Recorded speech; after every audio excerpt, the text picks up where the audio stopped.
Alright, so, flying solo. So, I asked for viewer topics. Didn't really get any, but that's okay. So I decided to steal a topic from Pi. So Pi popped into stream earlier in the week, and he was talking about ranking his top one, or his top game for the year. Oh, thank you, B. You the best. Plugging his top game for each of the years, from 2010 to 2019. And I was like, that's really cool. That's a really fun idea. I'm going to change that up, though, because I don't feel like I can pick just one game per year. So what I did is I went through Wikipedia, and I picked 5 games from 2010 each year up to 2019 that meant a lot to me. Now, these are not, this was the best game of this year, Game of the Year award, whatever. It's not that. These are games that just meant a lot to me that year, whether they were a lot of fun, whether they just hit me in a certain way that, impacted me, whatever it was. These were the 5 that grasped my attention the most that year. Now, you're probably asking yourself, Bret, that means you played a lot of games. No. No. So, my rules for this is Charlie asks another question that's really good. The year they came out or the year you discover them. These are games that came out that specific year. So if a game came out in 2010 and I didn't play it till 2016, it can make the list. So I'm going by release date year. Okay? So, like I said, maybe I just didn't play a lot of games certain years, but other years later I went back to them. That's fine. There are a lot of games that will be omitted from these lists because I did not play them. That's another thing on this list. I had to have played them, whether it was the year they came out or later. So certain games are not going to be on here that probably are higher up on people's tier list for games. For example, Death Stranding's not on here. Resident Evil 2 Remake is not on here. Sekiro Shadows Die Twice is not on here. I mean, those are all recent examples, but they're not on here. Mass Effect is not on here. Other shit, I don't know. So before you jump down my throat in the comments about, oh, you missed this game, blah, blah, blah. If I didn't play it, it didn't go on the list. Now, obviously there's a lot of video games that release every year. I have also left a section where I'm just going to quick shout out like, oh, this game almost made the list, this one, this one, this one, this one, this one. The 5 for each year, I'm going to go more in detail and talk about my experience with each of them. It might be a quick thing. It might be extended, just depending on the game. And then one other thing I did not include collections or remasters, I'm pretty sure. Remasters I might have fucked up on, to be honest. But I didn't do re-releases. So, like, Spyro Reignited Trilogy is not on here. I don't know. Like, things like that I did not include because I didn't feel like, yeah, they were fun. Yeah, I had a good time with it. But I didn't feel like it's not new, So, I think that covers anything. Obviously, chat, let me know if you have any more questions as I'm going through. And feel free to let me know what your favorite games are as I'm going through the year, or comment in the same games that I'm talking about. Okay, so we're starting with 2010, junior year, high school. Woo! Now, looking at some of these, I was like, oh my god. Like, not that it's, like, old. It's just, like, I remember this game coming out. It doesn't seem like that long ago kind of thing. And, like, just remembering that time. Like, once we get to 2011, like, I'm starting to remember, like, oh, shit, specific moments of, like, I was doing this. That's when this game came out. So, yeah. All right, so starting with 2010. This one, there were some easy standouts. There was a lot that I definitely was like, ooh, that's a potential. There's some, like, only 2 that I'm, like, really, really going to talk about, and the other ones are just kind of quick hits. So top 5. Starting at number 5. These, I tried to rank them in importance, from 5 being the lowest to 1 being the most important, but we'll see. I'll see you soon, Jeff. Have a good one. So yeah, starting in 2010, Assassin's Creed Brotherhood. So I started getting into Assassin's Creed thanks to Charlie. Let me try out 1, which was very repetitive. 2, hooked it in for sure. Brotherhood I really enjoyed just because it added more mechanics to the game that we already loved. It added assassins that you could summon in and help you out with missions. The story was really good of you creating this group of assassins, teaching new people what to do. There was a little tower defense mechanic in it too, where you had to defend your assassin bases in certain areas. So Brotherhood, I think that might honestly be my favorite of the Assassin's Creeds that I played. Odyssey is definitely going up that list as I play it more on stream. But I also feel like Odyssey is kind of its own thing. Like, the early Assassin's Creed games were very focused on this overarching story of Templars versus Assassins. Like, when it came down to the nitty-gritty, I don't feel like Odyssey has that. Like, I don't give two shits about what's going on in the present day. I'm only focused on Cassandra's story in the here and now. Not that Brotherhood 2, 1, 3, Revelations, not that they didn't focus on Italy or wherever the fuck they were, but they had this overarching path of Desmond and how he was attached to the assassin Ezio or Altair or Connor and the artifacts that were in play, and that felt more like that was what they were telling. And Odyssey doesn't feel like that. Odyssey feels like a separate thing that has Assassin's Creed mechanics. I don't know if that makes sense, but that's how I personally feel. So I feel like Brotherhood is top of my list. And, you know, maybe one day I'll go replay it. We'll see. So moving on to number 4. This was just a game that I just enjoyed quite a bit. It had a solid story, and I want to play through them again on stream. Star Wars The Force Unleashed 2. So it was obviously a Star Wars game. You were this rogue Jedi that was going around trying to get your revenge on Darth Vader. It was in between the prequels and the main story movies, I guess you would say. I don't know. How would you say that? Prequel. You got prequels, then you got the sequels. What's the one in the middle? There's a word for it. But yeah, it was just a fun game. The main story, originals, thank you. See, some dumb word I just couldn't think of. The main character wasn't the most compelling, but the story was fun. You went to different planets. You obviously had the lightsabers. Lightsaber combat was fun. You had the different force powers. It was just a good time overall, and you could get unlockables for your character. You could customize your lightsabers, make them different colors. You could get different skins. And it was just a fun time overall, both those games. Excuse me. So Force Unleashed 2 made the list for me there.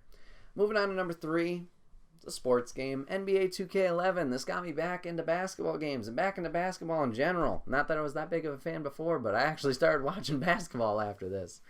2K, oh, that was a voice crack. 2K11. Like, for me, putting 2K on the map for me as sports games, but like blew up. They like destroyed EA in what a basketball game should be. It was a lot of fun. The mechanics just ran great. Their campaign of you making a player and going through and just playing through the NBA games and through the season was a lot of fun. That always became my favorite part of the game.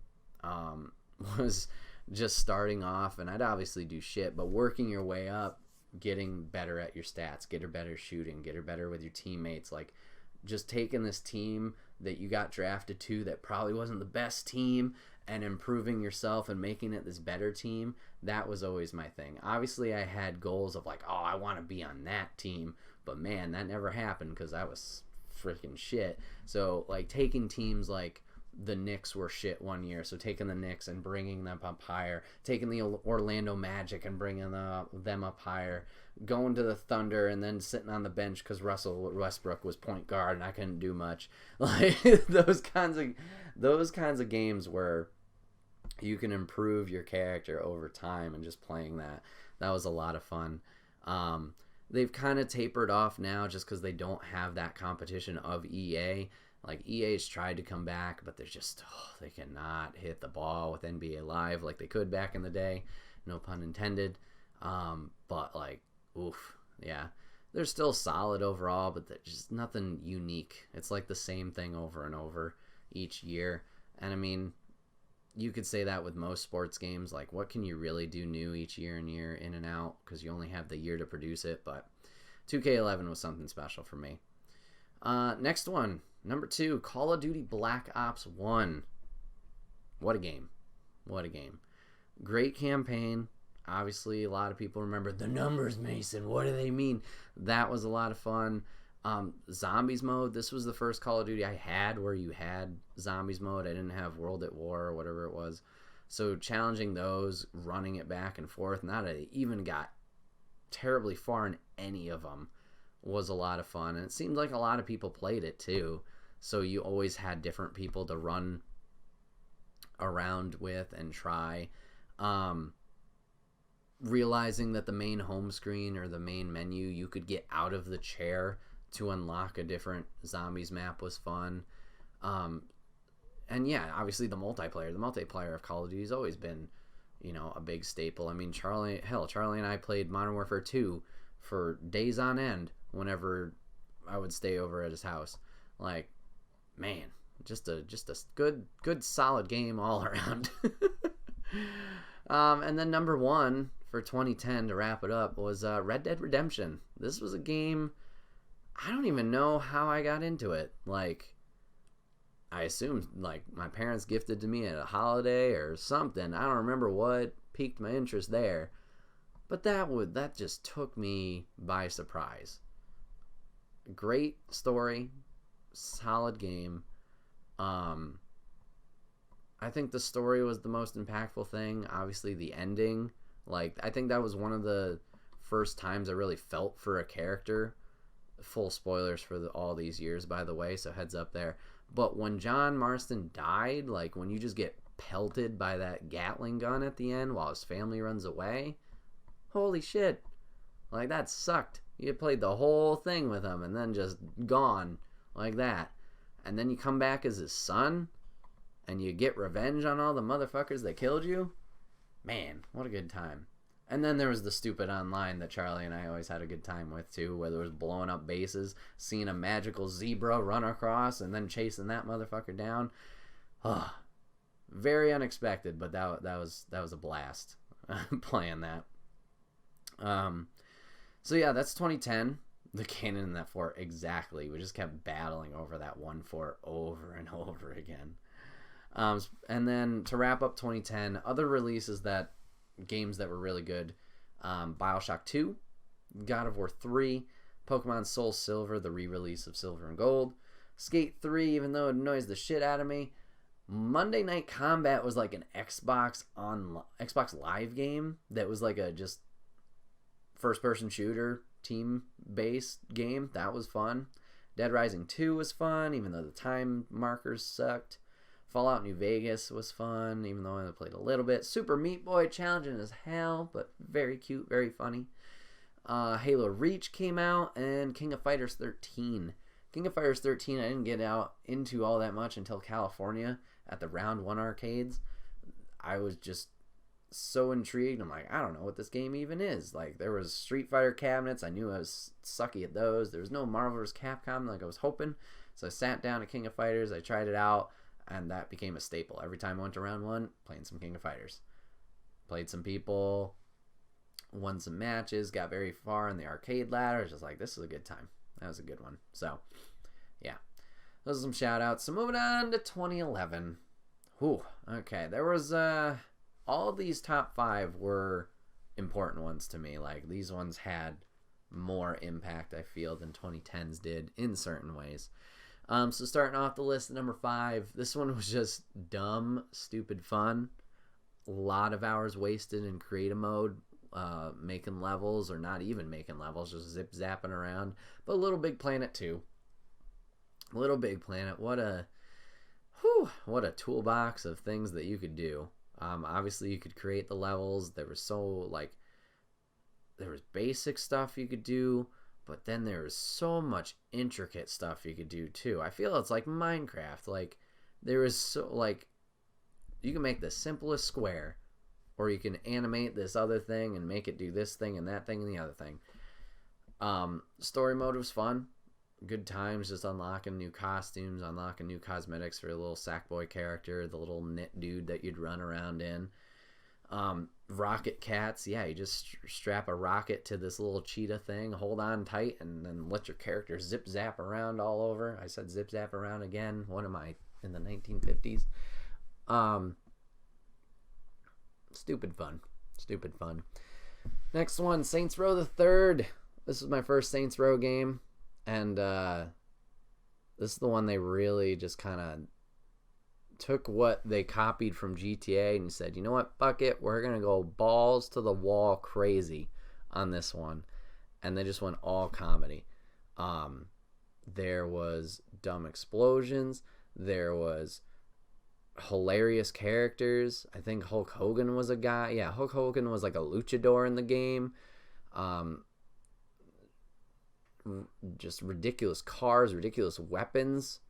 There's a, famous weapon, if you want to call it. There was a dildo bat in that game. Why? Why was there? And it was giant, and it just waved around when you swung it. And it's like, oh my god. There was a shark rocket launcher. You would put the rocket launcher on, or maybe it was like a little cannon. You'd shoot out some chum, and then a shark would burst out of the ground and just eat anybody who was standing there. It was the dumbest thing, but it was so much fun. I still remember the final mission. So you had to go to... There was 2 locations. You had to try and save your friends. You had to pick one. And whatever one you're going to, whether it was the Statue of Liberty or this airport, you're gunning it in your car. And they just have I Need a Hero going on and playing while you're shooting all these enemies and going to save your friend. Just dumb fun. Next game on my list was Skyrim. Skyrim, even though I didn't play a bunch of it, that was a game I can't deny that had a lot of impact. Whether it was me, whether it was my friends, whether it was Dad, whoever was playing it, it seemed like that one blew up. And I only knew about Skyrim and finally tried Skyrim because people in my frickin' 3D animation class would not shut up about it. It's a 4-hour class, and that was the only thing they talked about for so long. Oh, nothing worse than sitting there just trying to animate your character and being so out of touch with the conversation that you don't know what's going on. Oh, man. But yeah, Skyrim was a lot of fun. It was a good time creating your character, tackling the dungeons, getting punted by a giant because you don't know, well, I'm not ready for this guy. Yeah, Skyrim was quite an interesting one. Next one means a lot for me, and I'm sure you guys will know it instantly when I say it of why it's important to me, but Marvel vs. Capcom. I was in love with Marvel vs. Capcom 2 at the arcades. Just going to play. Dad humored me, always popped in a quarter in there himself, or however much it was, and, smashed the buttons along with me and played along. So when Marvel came back with Marvel vs. Capcom 3, I was so happy. I was ecstatic. That released in February, and I didn't really realize the same year they released Ultimate Marvel vs. Capcom 3, which had 8 more characters, extra skins. I thought at least it was a year, maybe year and a half later, but it was the same year. The vanilla version released in February, and the new one released in November. and I've gotten both. But that was a lot of fun. During that time, that's when I found Maximilian Doge and started really watching his content. Was the release of Marvel vs. Capcom, because he would have news about it, about this character's coming out, or here's this combo. I mean, yeah, that game's just been a lot of fun, and it's allowed me to explore my interest in fighting games a little bit more, but also communicate with people more and connect with people more. Dio is a guy that I bonded over with Marvel vs. Capcom, and another game that I'll mention a little bit further down the line. But yeah, those games always hold something special. I mean, there's definitely parts of that where there was negative. Online, getting your ass whooped and fucking Sentinel just punching you left and right. Not a good time. Not a good time. But other than that, solid.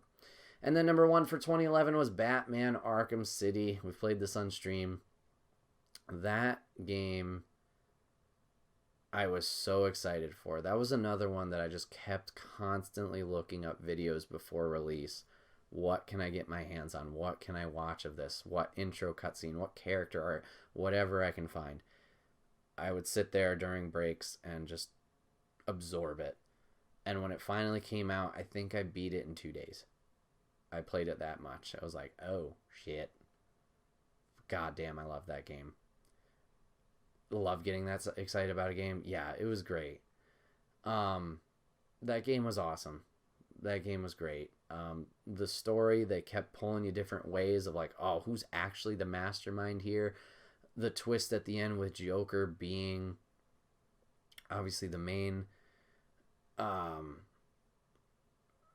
bad guy, and then actually dying at the end because he was sick.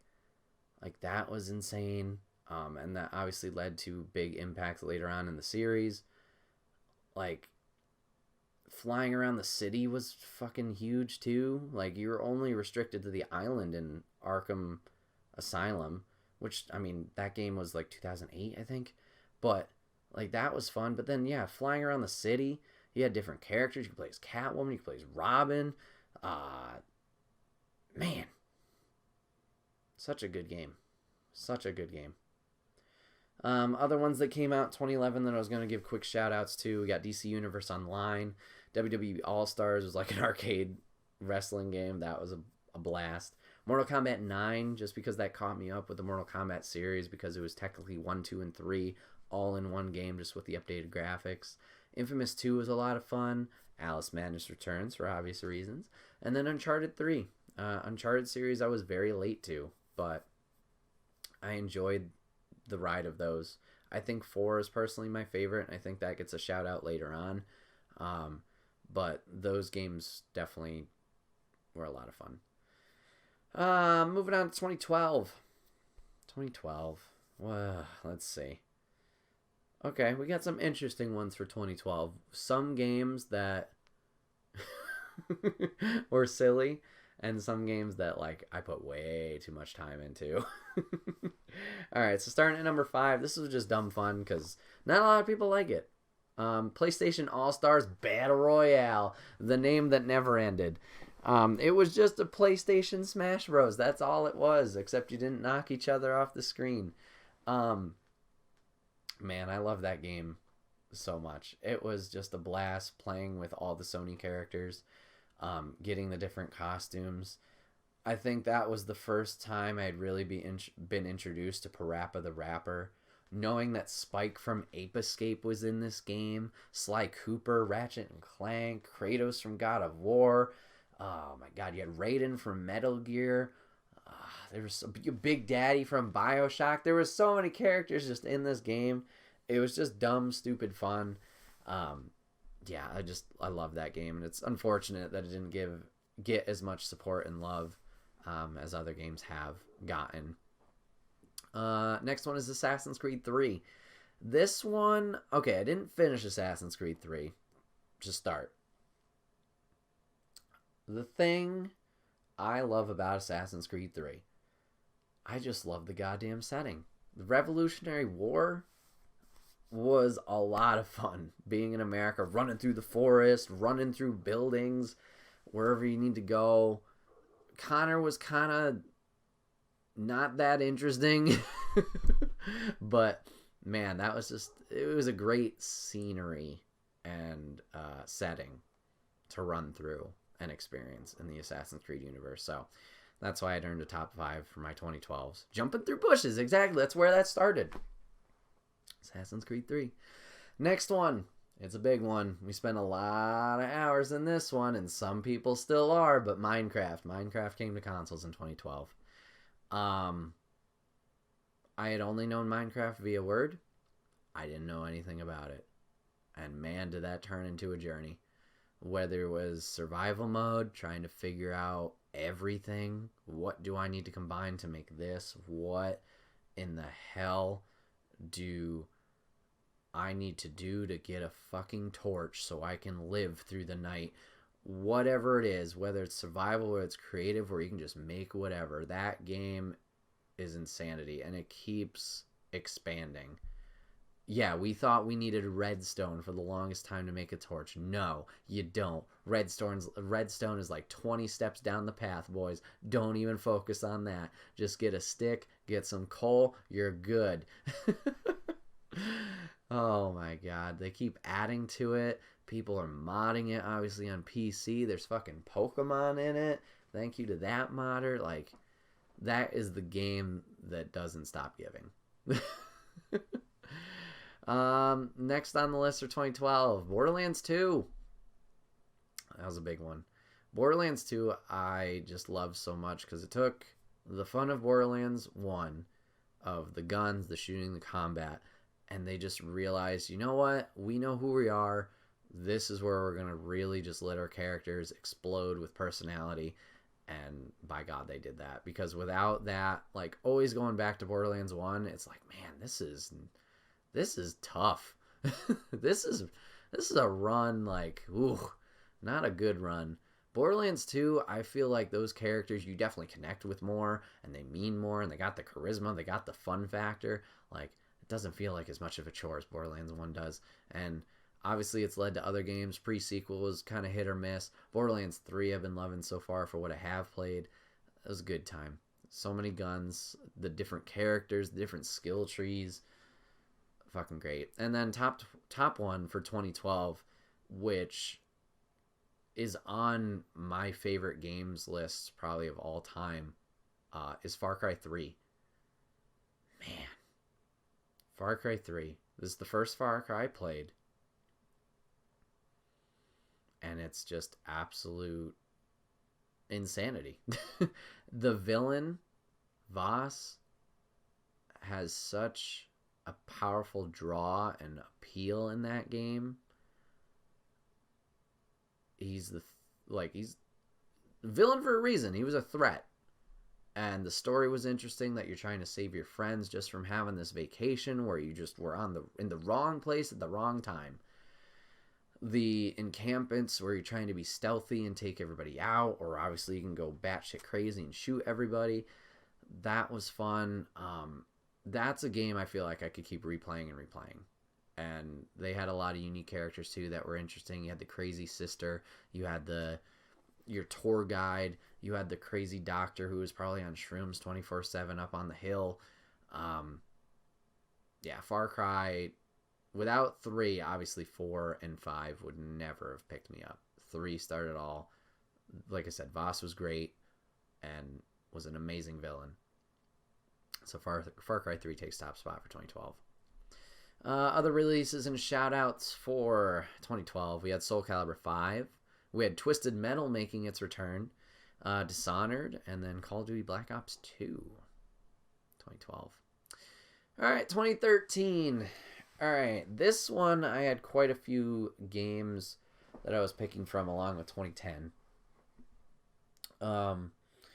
So there's quite a bit of shout-outs or other releases. This one I had a little bit tough time of ranking where the games go on the 5 list. Just like what had the most impact to me and like where they go. But number 5 for 2013 was Don't Starve.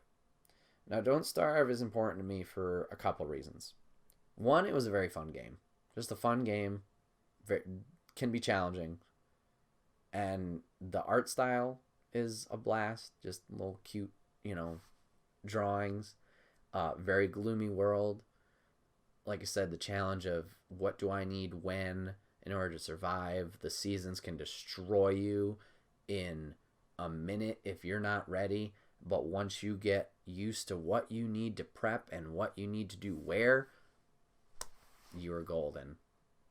Looks so hard. It can be. It's just, like I said, it's a matter of knowing what you need when. And if you don't prep, you're going to get fucked. So, Don't Starve, gameplay-wise, holds a special place. But also, Don't Starve holds a very special place because that's the first live stream on Twitch I ever watched. I watched a streamer, Miss Snow White, play it. And that was like that extra inspiration and push to be like, hey, this Twitch thing could be something cool. You should try this out. So that game will always have a special part in my heart space. Hold on. Excuse me. So that definitely had to make the list for 2013. And that was on PC back then. Thank you. It's on console now. And they have multiplayer too. Don't Starve Together. I haven't played multiplayer, but I'd love to give it a try at some point. There's some mods on PC that definitely help and make it easier. Like there's a little clock of like when the seasons are going to be. There's like a grid system to kind of align your things better when you build them. But solid game overall. Definitely would recommend anybody who likes those survival games. They're just a little bit of a challenge. Next one is Injustice: Gods Among Us. So this was the first DC, well, no, actually the second Mortal Kombat produced DC fighter. So it was just, Superman versus Batman, along with a bunch of other superheroes. But this is the story was the one that really hooked me on this one. They had a very compelling story, which was not a thing for fighting games. Usually fighting games, it was an arcade ladder. Okay, you fight this guy. Why? I don't know. Then you fight the next guy. Any reason now? No, probably not. And you'd go through like 6 or 7 fights until you got to this big boss at the end. And then you win, and then you get a little character ending that could be canon, could not be canon, doesn't really mean anything. And that was it for their fighting game stories. But Injustice changed it. They added this very cinematic experience with it. Yeah, it was still obviously fight this guy, but they did a good job of giving you a reason why you're fighting this guy and creating a scene beforehand that made it have purpose. Like after the fight, oh, okay, you're hacking into this thing, or you're trying to get from this place to this place, and the reason you fought him is to get away, whatever it was. But obviously it set the standard for what Mortal Kombat's and Injustice 2 would be down the road, whether it was MKX or like I said, Injustice 2, just that the storytelling there and how it would look. Number 3, GTA 5. Yeah, that's right. GTA 5 came out in 2013 on Xbox 360. This game is still going. And there's a reason for it. There is so much shit to do in this game. The story was fun, but the online is where it shined. Make your character, buy cars, get a garage, get an apartment, go do races, go do death matches, go do heists eventually. Now you can go to the fucking casino. Yes, GTA 5 is from 2013. It's been around that long. This game got moved over to next-gen consoles, and it's still kicking, still going. Is it ever going to stop? Probably not, because GTA 6 probably ain't a thing. It's been making so much goddamn money. It's been a high seller for I don't know how many years in a row. It's weird. You think everybody would own GTA 5 by now, but you're wrong. People are still buying it. Stupid. Next on the list is BioShock Infinite. Now, BioShock Infinite was the third of the series. The reason it made this list is because of its story. Like a lot of them, you're probably hearing me say that a lot, and I apologize. But the ending hurt my brain. In not a bad way, in a compelling way. Like, what is going on? your main character was the bad guy, but was a different guy. There was fucking time traveling and parallel dimensions and universes going on at the same time. Oh my god. The ending for that game just made my brain hurt of like what is going on, but goddamn was it interesting. BioShock Infinite, very cool. You got out of the underwater and you went to a cloud city. So the enemies were different and unique, and then they had a good presentation of like this fake utopia where everybody's just a jackass. A lot of fun. Last one was Wolf Among Us. This was a game that Nolan recommended to me, actually. I think he bought it for me. It was a Telltale game where it's very choice-based, on your story, and choices you make before will affect characters' memories down the road and how things will go and how the story will unfold and take part. It was just a lot of fun. It was based on a comic book, I guess, but it was all Fable characters. So, like, Beauty and the Beast was in there. Snow White was in there. There was all these other, like, Fable-esque characters. And you're just a werewolf who's a detective trying to figure out a murder. And it becomes this bigger thing, like any murder-involved detective game does. But, yeah, it was interesting seeing where your choices went and how they affected you. Yeah, it was 5 episodes like Telltale games are, and it was just very compelling. And it finally is getting a sequel. They announced it, the studio went under, everybody freaked out. I was like, oh no, it's not a thing anymore. And it just got re-announced because the studio had bought up the assets, or the former studio, whatever. So Wolf Among Us 2 is a thing, and I'm very excited for that to come out and just jump into that world again.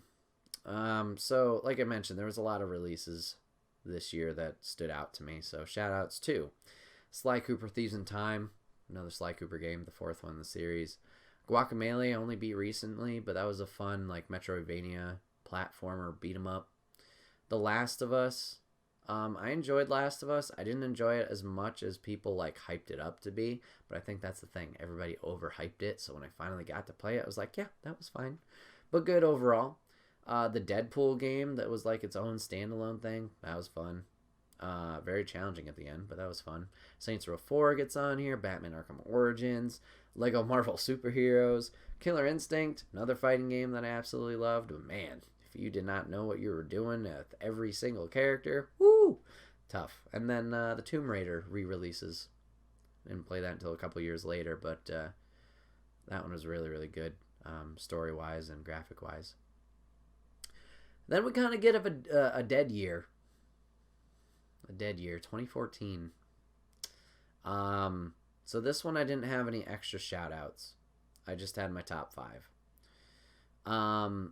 This one was kind of like a reach for some of them. My number 1 is good. The other ones are like, whatever. For 2014, 5th, number 5, Borderlands pre-sequel.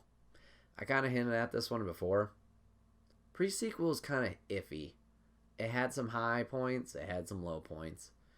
I only beat it maybe in the past year when I went back to it before Borderlands 3. And it just, I don't know, just something was missing there. It felt very repetitive. The moon setting was cool because you had the gravity, which was a different aspect you could kind of mess around with your oxygen, where you could butt slam stuff or jump really far. And I don't know, it just felt like something was missing there that just didn't really hook me all that much. Mario Kart 8, that was just silly fun with friends and family. It's a simple enough game that pretty much anybody could pick it up, so it's just a fun time for everybody. Super Smash Bros. For the Wii U was a good one. I think that was the second Smash Bros. I had owned. I had owned Brawl before that, but that was a fun one. And it was the first time they introduced 8 players at once, so it just added more to the chaos. Made the earlier Extra Lives a lot of fun. It's definitely a staple. So that gets a shout out. Far Cry 4. Another solid game. I didn't like Pagan Min, the villain, as much as Voss. It was definitely solid still. But I think I enjoyed the setting of the Himalayas a little bit more than the island of 3. So Far Cry 4, it was more Far Cry. Just a different setting, different bad guy. But it was more of the same, and it was good. It was enjoyable. And then last one, my number 1, was South Park Stick of Truth. It got delayed. Is that the one I drove the Jeep off the cliff instantly? It might have been. That sounds like something. I think that was Far Cry 3 that you're thinking of. Yeah. But South Park Stick of Truth. It's just South Park, but an amazing game. It's Lord of the Rings meets South Park. It's a turn-based... Pretty sure it's turn-based. Yeah, turn-based RPG in the South Park universe. Got all this South Park comedy, and it just was a blast. Yeah, it got delayed because some studio issues. They had to swap over to a new studio. But that game was a lot of fun, warranted a good sequel that we'll talk about later. But yeah, I don't know. That's all I can really say about that one, I suppose.